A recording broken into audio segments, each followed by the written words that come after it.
YouTube channel अद्भुत शब्द ज्ञान में एक बार फिर से आप सबका स्वागत और हार्दिक अभिनंदन। दोस्तों, आज के वीडियो में हम बात करेंगे भगवान शिव के दूसरे ज्योतिर्लिंग मल्लिकार्जुन के बारे में। मल्लिकार्जुन ज्योतिर्लिंग एकमात्र ऐसा ज्योतिर्लिंग है जहां पर भगवान शिव और माता पार्वती दोनों विराजमान हैं।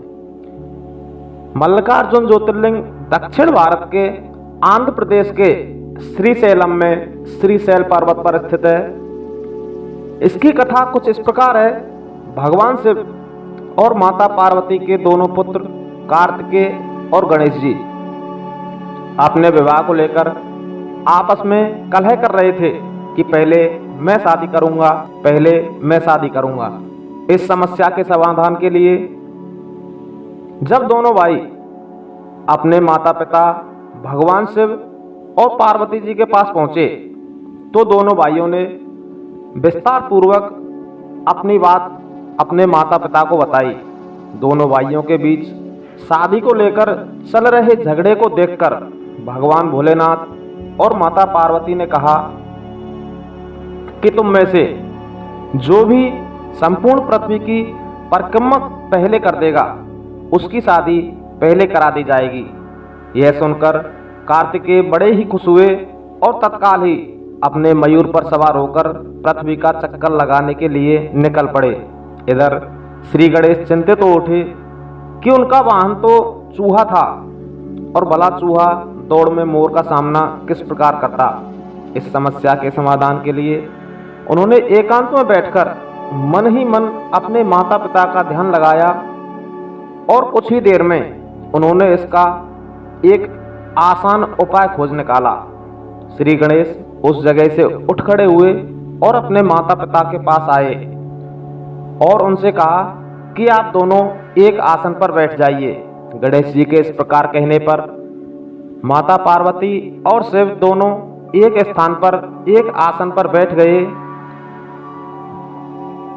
तत्पश्चात गणेश जी ने उनकी परिक्रमा लगाना शुरू की। जब एक परिक्रमा पूरी हो गई तो उन्होंने अपने माता पिता के चरण स्पर्श किए और फिर परिक्रमा करने लगे। दूसरी परिक्रमा पूर्ण होने पर उन्होंने फिर अपने माता पिता के चरण स्पर्श किए। इसी प्रकार उन्होंने अपने माता पिता के 7 परिक्रमा की। यह देखकर माता पार्वती ने पूछा, पुत्र ये परिक्रमा क्यों? तब गणेश जी ने कहा, हे माता, सारी पृथ्वी की परिक्रमा करने से जो पुण्य प्राप्त होता है वह पुण्य माता की परिक्रमा करने से भी प्राप्त हो जाता है। यह शास्त्रों में लिखा हुआ है कि पिता का पूजन करने से सभी देवताओं का पूजन हो जाता है। अतः आप दोनों की परिक्रमा करके मैंने संपूर्ण ब्रह्मांड की परिक्रमा कर ली है। यह सुनकर माता पार्वती और भगवान शिव गणेश जी की चतुराई को देखकर मंद मंद मुस्कुराने लगे और उन्होंने गणेश जी का विवाह विश्वरूप प्रजापति की 2 पुत्रियों रिद्धि और सिद्धि के साथ करवा दिया।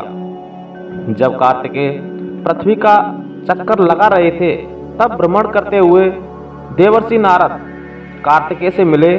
उन्होंने विस्तार पूर्वक श्री गणेश के विवाह के बारे में कार्तिकेय जी को बताया। जब कार्तिकेय को विवाह की सूचना मिली और वापस वो कैलाश आए तो उन्होंने देखा कि गणेश जी का विवाह रिद्धि और सिद्धि से हो चुका था और उन्हें 2 पुत्रों लाभ और क्षेम की प्राप्ति भी हो चुकी थी।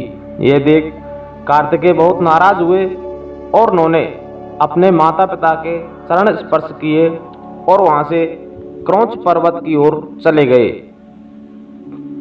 और वहीं रहने लगे। कुछ दिन बाद माता पार्वती और भगवान शिव ने नारद जी को अपने पुत्र कार्तिकेय को मनाकर लाने के लिए भेजा, परंतु नारद जी भी कार्तिकेय को समझा बुझाकर नहीं ला सके। इस पर अपने रूठे हुए पुत्र को मनाने के लिए माता पार्वती और भगवान भोलेनाथ दोनों वहां से गए। इधर जैसे ही कार्तिकेय को यह सूचना मिली कि उनके माता पिता वहां आ रहे हैं तो वे वहां से 3 योजन अर्थात 36 किलोमीटर दूर चले गए। और जब शिव और पार्वती क्रौंच पर्वत पर पहुंचे तो वहां पर अपने पुत्र को ना पाकर बड़े ही दुखी हुए। अपने पुत्र मोह के कारण शिव और पार्वती बारी बारी से वहां जाने लगे। अमावस्या को भगवान शिव और पूर्णिमा को माता पार्वती वहां जाने लगे। तभी से मल्लिकार्जुन ज्योतिर्लिंग के रूप में प्रसिद्ध है। तो दोस्तों, यह कथा थी मल्लिकार्जुन ज्योतिर्लिंग की।